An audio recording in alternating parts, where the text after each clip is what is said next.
Thank you for watching BlaXit. Please subscribe to our channel BlaXit, smash that like button and share everywhere. So I'm Nyacho Kajabi, also known as Juliet Ryan, and I'm the CEO of BlaXit and also the founder of BlaXit and founder of Code. I run both of these with my wonderful husband Latif Kajabi, also known as Adrian Ryan. Yes. Thank you for granting us an interview. So today we are here on a symposium. Tell us, why are we here? Okay, so today is a historic day, and it's the first symposium of its kind. So today is a very historical moment, and it's the first of its kind to actually happen in Gambia, and it is the Transatlantic Slave Trade Homecomers Symposium. And the purpose behind a symposium is a sharing of knowledge two ways. And the basis of the symposium is to, if you like, be the precept of automatic citizenship and a private members bill that we are seeking support from. So this symposium is aimed at the lawmakers who attended. So many National Assembly members attended today, far more than I anticipated, so that was amazing. So the day was broken into different sections, if you noticed. One was to talk about our past, our glorious past, and those achievements that we have. The second aspect was talking about our painful past and that of history, why we were torn, taken, struck out from our natural place of origin. Our ancestors were taken from. And many of us were taken from West Africa, including the Gambia, which is my family history. The third aspect of it was looking at the financial benefits of unification. And that's very important that we look at how we can work together in order to harmoniously improve all of our lives. And I think that's really important. So it's really about having that symbiotic relationship. The last aspect of the symposium is to look at solutions, because we know what the issues are, and we also know that there are injustices, there are ignorance about us coming home, and so we have to create, if you like, a very fertile environment for people's minds to understand that we are you and you are us. We're the same people.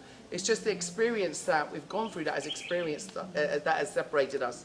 It's just that experience, and that experience wasn't made by you and it wasn't made by me. And so, you couldn't ask to be born where you were born. I couldn't ask to be born where I was born. We didn't have that power or control over where any of us were born or who we were born to. But yet we are here, and we find ourselves in a situation where, we are discriminated against by virtue of the fact that our ancestors went through the transatlantic slave trade. So part of this symposium is to educate, sensitize, desensitize, share information, share thoughts, and create new ideals moving forward about our integration and assimilation, and also our, if you like, we have to go back through our own kind of initiation. And so that initiation has to be created by our brothers and sisters. That's why the symposium is all about our brothers and sisters here. This is not about us. This is about you. It's about your lawmakers making those decisions so we have a smooth transition. All we can do is put forward a proposal, and that proposal is that automatic citizenship program, which takes 2 years for us to be integrated, assimilated, and also to go through an initiation process and to contribute back to society. We're here to build. As Honorable Halifa Saleh said, it's our birthright. So we're not begging for anything, because we already have it. We're already citizens of Africa, because our ancestors never gave up their birthright not to be citizens. We are proud Africans, and that's who we are. That's why we're here. It is very hard to return back. It's not an easy journey to return back. And many people aren't aware of the beautiful, beautiful aspects of Africa. They're not aware of the wonderful economic benefits that are being, ripped out of Africa every day, and it's not by us. And they're not aware of it. And so that's why we need to come back together so that we can unify and also stop the exploitation and colonization of Africa that is happening at a rapid rapid speed. So I'm asking, you know, it's a mere request for our proposal to be at least considered. I'm asking for an audience with His Excellency Adam Barrow to discuss just that. Because the automatic bit is because we need to automatically be seen as Africans. This has already been ordained within the AU. But we need it to be a part of integrated law. We need it to be a part of integrated society. We need it to be an integrated part of the education system here so that we are not treated as others or outcasts or, you know, we are your long-lost cousins. I wouldn't treat my long-lost cousins the way in which we're being treated at the moment. And when I mean that, I'm not talking about the local people of Bussorah or of Jambour or of Kololi or, you know, of Brikama, where I shop all the time, because I'm a Brikama, I love Brikama. And I'm not talking about the locals. What I'm talking about, the legislature. This is what I'm talking about, is the systems that are in place, that have been inherited. So I'm not blaming anybody. These are inherited from colonialism.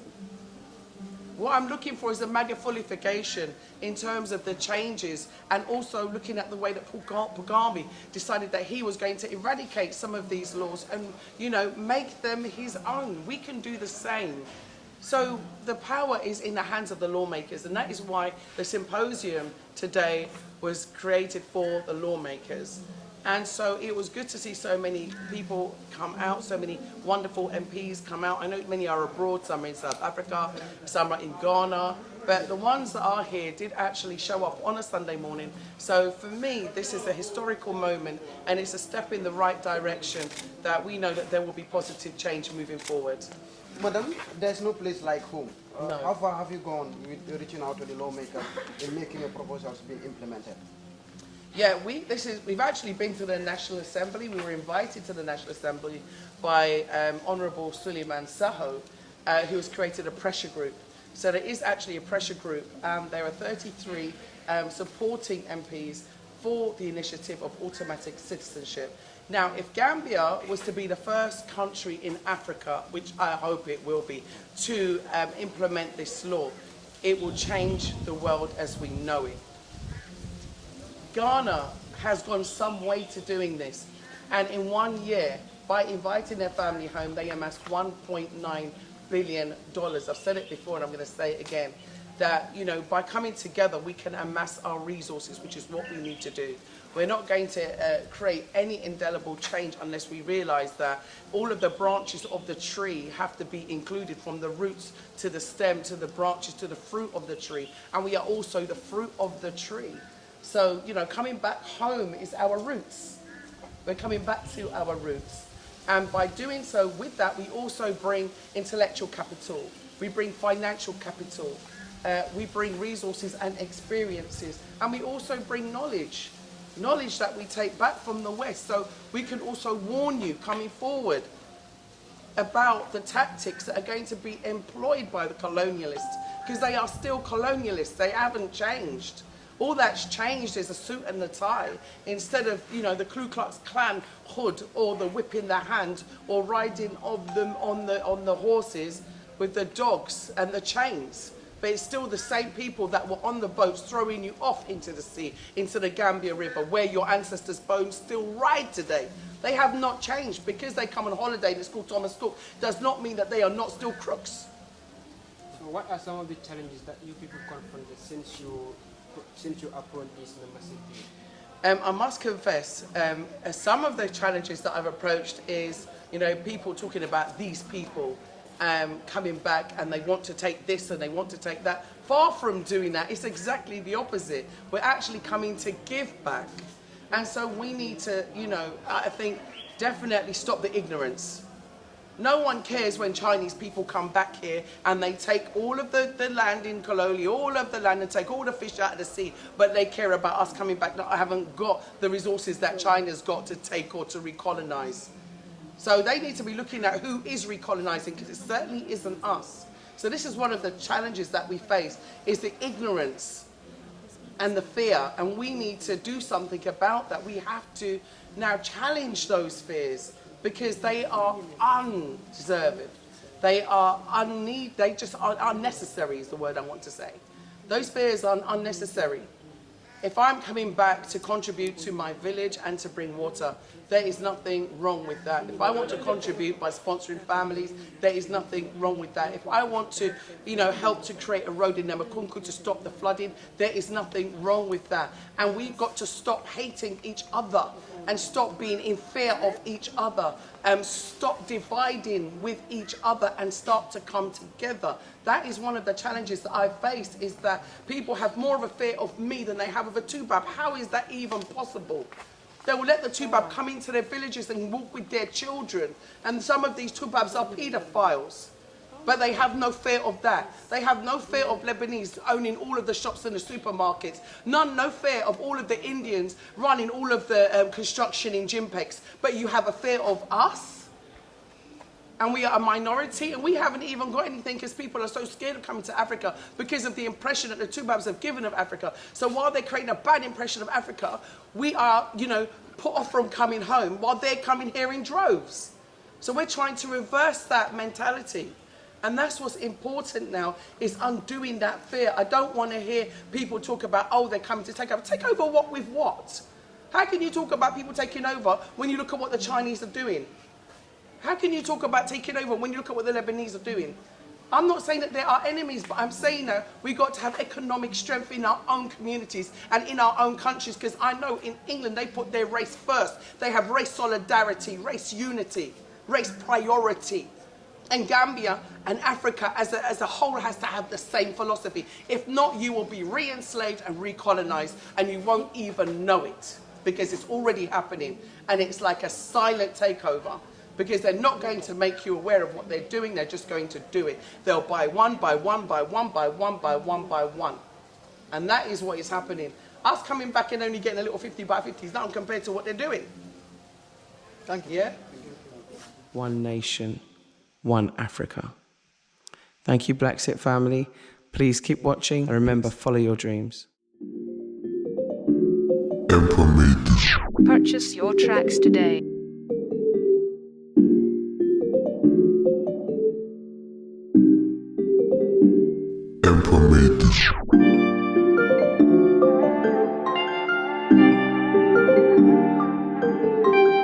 Purchase your tracks today.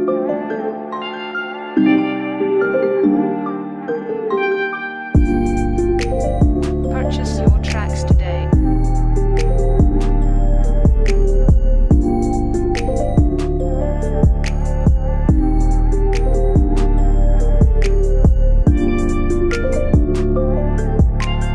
Purchase your tracks today.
tracks today.